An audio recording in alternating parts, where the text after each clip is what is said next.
सबको जय मसीह की। पिछली बार हमने जो मिस्र देश की महामारी है उसके पहले महामारी और उससे पहले जो हारून की जो लाठी है जो सांप में बदलकर, जो जादूगरों के लाठी जो सांप में बदला उसको निगल लिया था, उसके बारे में हमने देखा। आज हम दो और जो विपत्तियां हैं या महामारी उसको कह लें, उसकी ओर हम ध्यान देने वाले हैं। जैसे मैंने आपको पिछले बार कहा कि एक कारण जो परमेश्वर ये महामारियां या विपत्तियां लेकर आया वो ये था कि परमेश्वर ये दिखाना चाहता था कि उसकी तरह कोई और है ही नहीं। और ये सारी महामारियां जो हैं कहीं ना कहीं जो मिस्र देश के लोग जिनको पूजते थे उनसे किसी न किसी तरीके से संबंधित है। तो चलो हम आज जो है कि जो दूसरे और तीसरे महामारी की ओर अपना ध्यान देंगे। दूसरा जो महामारी है वो मेंढकों का आक्रमण, उसके बारे में है, जिसका हम रेफरेंस जो है कि निर्गमन 8वें अध्याय के 1 से लेके 15 तक में हम देखते हैं।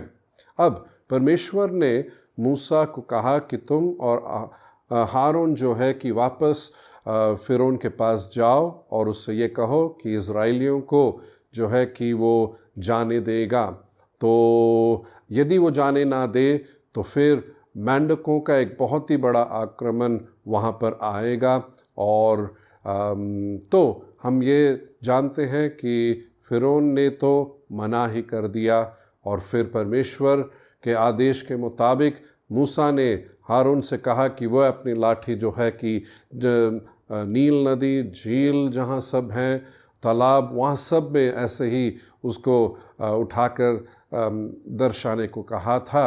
और वैसे ही जैसे परमेश्वर ने कहा, मेंढकों का एक बहुत ही बड़ा आक्रमण वहाँ पर हुआ और फिरौन के राजमहल में और सारे जो कर्मचारियों के घरों में, सारी प्रजा जो मिस्र देश की प्रजा के घरों में, उनके बल्कि रसोई में भी, उनके तंदूर में भी, उनके बर्तनों में भी, और जहाँ पे उनके सोने की जगह बिस्तर पर भी इतना ज़्यादा हो गया।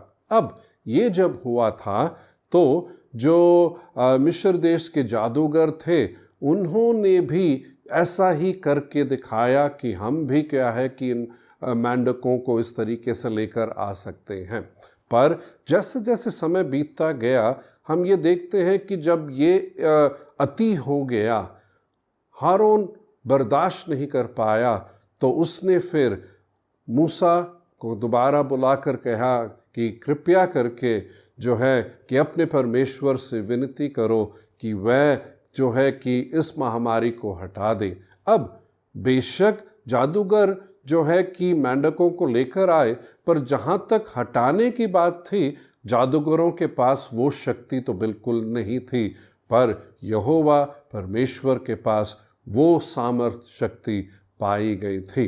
अब यहाँ पर जो मिस्र देश में लोग जिस जो है कि देवी की पूजा करते थे, वो जो देवी का नाम हेकेत करके कहा गया था, जो जन्म की देवी करके वो उसे मानते थे, जिसका इंसान का शरीर था पर मेंढक का एक सर पाया गया था। तो हम ये देखते हैं कि उसकी पूजा कर रहे थे।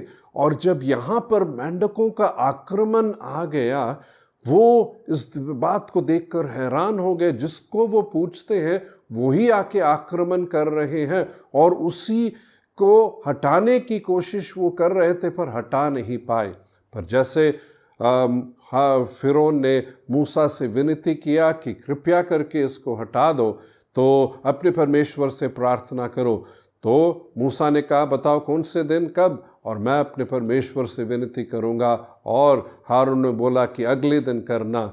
और वैसे ही मूसा परमेश्वर से विनती करने लगा कि प्रभु इस महामारी को हटा दे, और वैसे ही नील नदी में ये सब चले जाए। जब वैसा प्रार्थना किया, परमेश्वर ने उस प्रार्थना को सुनकर जो है कि ये सारे मेंढक जो थे उनके घरों में थे, राजमहल में था, जो खेत में थे, सब मर गए वहाँ पर। और सबको जब इकट्ठा किया, परमेश्वर का वचन कहता है कि एक इतनी खराब दुर्गंध जो है फैल गई थी।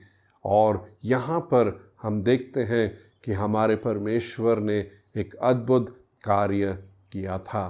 तो इसी तरीके से फिर हम देखते हैं एक और अद्भुत बात यहाँ पर कि तीसरे जो महामारी के बारे में जो हम बाइबल में देखते हैं, जो निर्गमन 8वें अध्याय के 16 से लेकर 19 तक जो तीसरी महामारी थी, वो कुटकियों के झुंड की महामारी थी।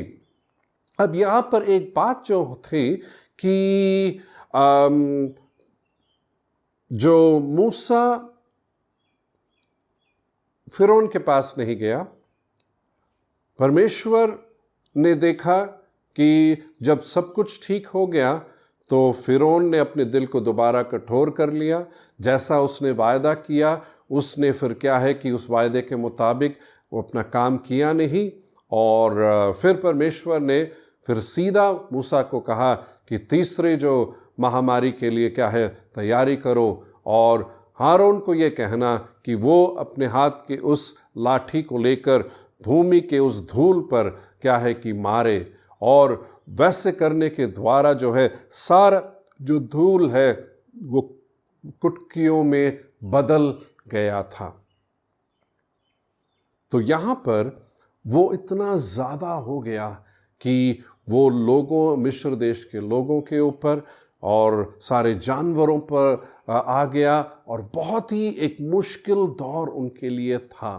तो और हम यहाँ पर देखते हैं कि जो जिसकी वो पूजा करते थे, वहाँ पर सेत करके उस देवता की वो पूजा करते थे, जो उस धरती पर जो मिट्टी ये सब था उसको पूजने वाले जो है कि देवता थी। अब जिसको पूज रहे थे वो ही क्या कुटकियों में बदल गया और उनको तंग करने लगी। तो ये ऐसे कौन से देवता है जो उनको तंग कर रहा है? तो हम यहाँ पर देखते हैं कि परमेश्वर ने एक बहुत ही अद्भुत कार्य यहाँ पर कर कर यही दिखाया कि वो परमेश्वर, वही यहोवा है, और वह उन मिस्र देश के लोगों को ये प्रकट करना चाहता था कि वही यहोवा है। मैं विश्वास करता हूँ कि ऐसे ही हम आने वाले बाकी इसमें भी दो दो करके उन सारे विपत्तियों, महामारियों की ओर ध्यान देंगे, और हम ये देखेंगे कि कैसा हमारा परमेश्वर एक अद्भुत काम, अद्भुत कार्य करने वाला परमेश्वर है, और उसकी तरह ना कोई था, ना कोई है, ना कोई हो सकता है। परमेश्वर आपको आशीष दे। जय मसीह की।